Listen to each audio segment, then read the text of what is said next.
Chapter 2 The Phantom Launch.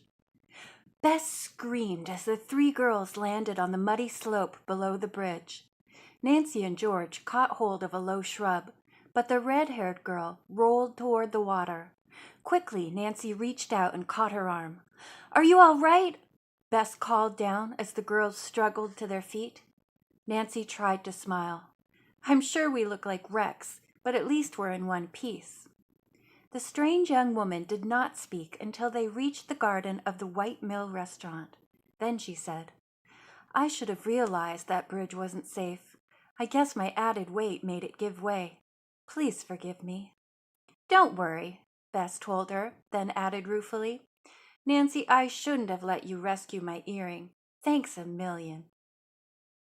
George declared that if the accident were anyone's fault, it was that of the restaurant owners. "I'll report it," said Nancy. Turning to the stranger, whose clothes were muddy and her face tear-stained, Nancy asked if there was anything the girls could do for her. "Thank you, no," came the answer. Bess, curious about the girl's problem with her fiancé, tried to draw her out. Smiling, Bess said, "Maybe my friend Nancy Drew here can help you in a special way. She's a detective." The young woman looked startled, but she revealed nothing about herself and did not offer to give her name. Again she said, "Thank you, no," but suddenly burst out, "Oh, I've made such a mess of my life. Well, goodbye. You were wonderful to save me from going into the water, Nancy." With that, she hurried off through the garden and disappeared around the front of the restaurant. Mystified, Nancy and her friends walked toward the building. They heard a car start up and assumed the young woman was driving it. Bess began to fume. "Here we come upon a real romantic mystery, and now we'll never know the answer." George looked at her cousin severely. "I'm surprised at you. That girl's affairs are her own business. Why should she confide in us?" Her cousin sighed, but said no more on the subject. Nancy went directly to the restaurant manager and told him about the bridge. The man was apologetic, explaining that he had meant to close it until repairs could be made. "I've been so busy that I'm afraid it slipped my mind. I'll pay for the damages," he added quickly. Nancy and George replied that this would not be necessary. They took their bags from the car and went to the powder room of the inn to wash and put on fresh dresses. When they came outside again, Nancy and her friends climbed into the convertible and set off for Misty Lake. It was dusk when they arrived in the small, old-fashioned town. There was one main street with a few other roads branching off from it. "Dad told me to find out if some bottled gas had been delivered to the Baker cottage," Nancy remarked. She drove along slowly and finally spotted a darkened building marked Stern Brothers Fuel Company. There was a light in a room at the rear.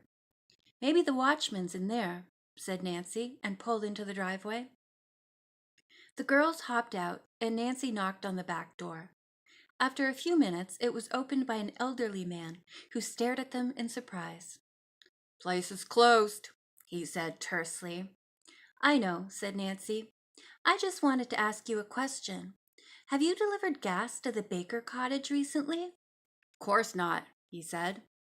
"The cottage is locked up for the winter."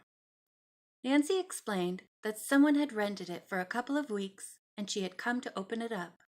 "We'll certainly need gas," she said. "Would it be possible for someone to take a tank down there this evening?" "Nope," he answered shortly. "There's probably some firewood out back of the cottage. Listen, I wouldn't deliver gas down there at night if it was the last thing I did. If you knew what I know, you'd stay away from that place, too." Bess gave a little cry of dismay. "What's the matter with it?" she asked fearfully. "I ain't saying. You ask Henry Winch," the man replied. Nancy cajoled him for several minutes, but he stood firm in his refusal to say more. Nancy returned to the car and backed into the street. At once, Bess spoke up. "Nancy, I don't want to go near the cottage tonight either. Not for $1,000,000. George grinned. "Never fear, we brave ones will protect you."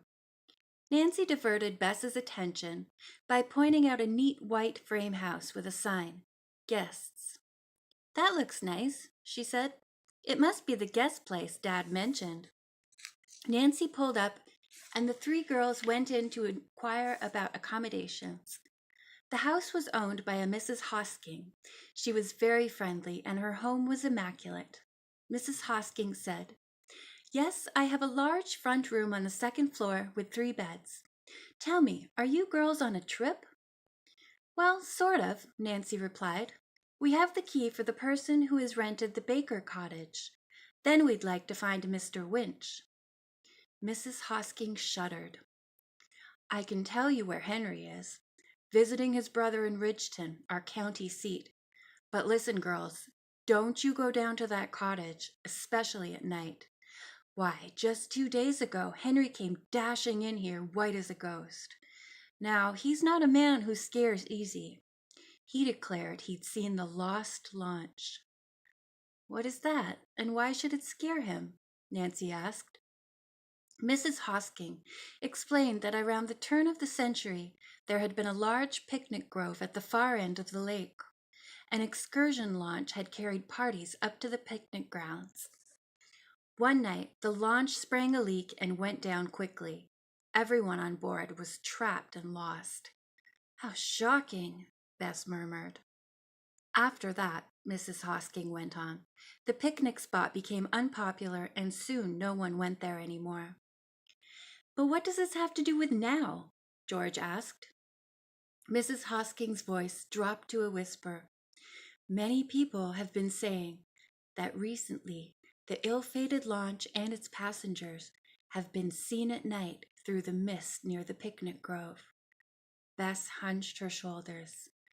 "That sounds absolutely spooky."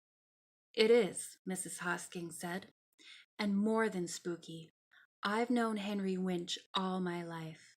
If he says that he saw that old launch, then I know he did. I beg you girls to stay away." Nancy smiled. "We appreciate your warning," she said. "Don't worry, Mrs. Hosking. We'll be back. Please tell me how to get to the Baker cottage." Reluctantly, Mrs. Hosking gave directions.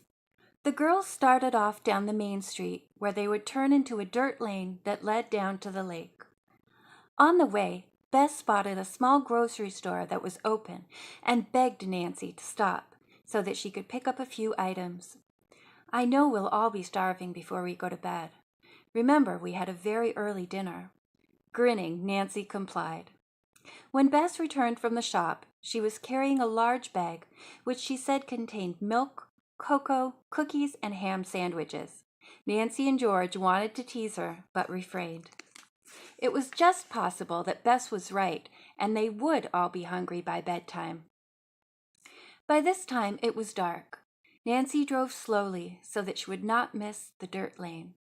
She turned left onto it, and they rode nearly a mile before coming to the bluff which rimmed the large oval lake. All the houses seemed to be closed up for the season.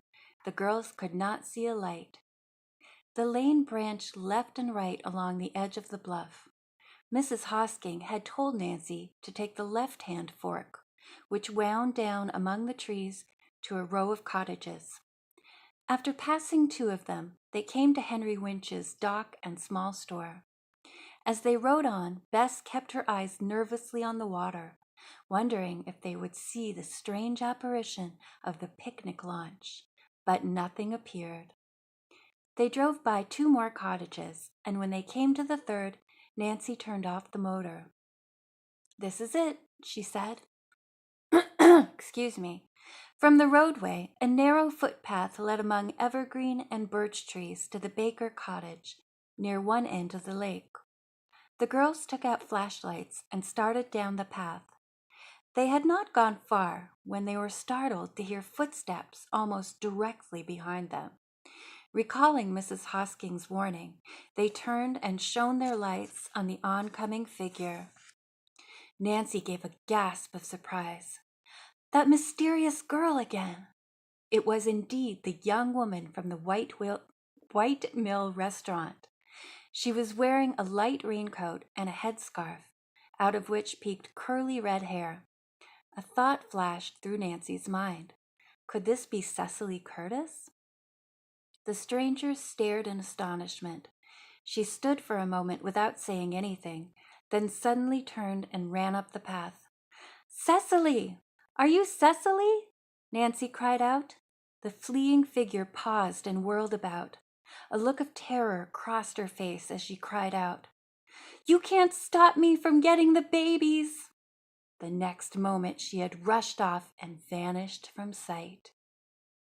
End of chapter 2.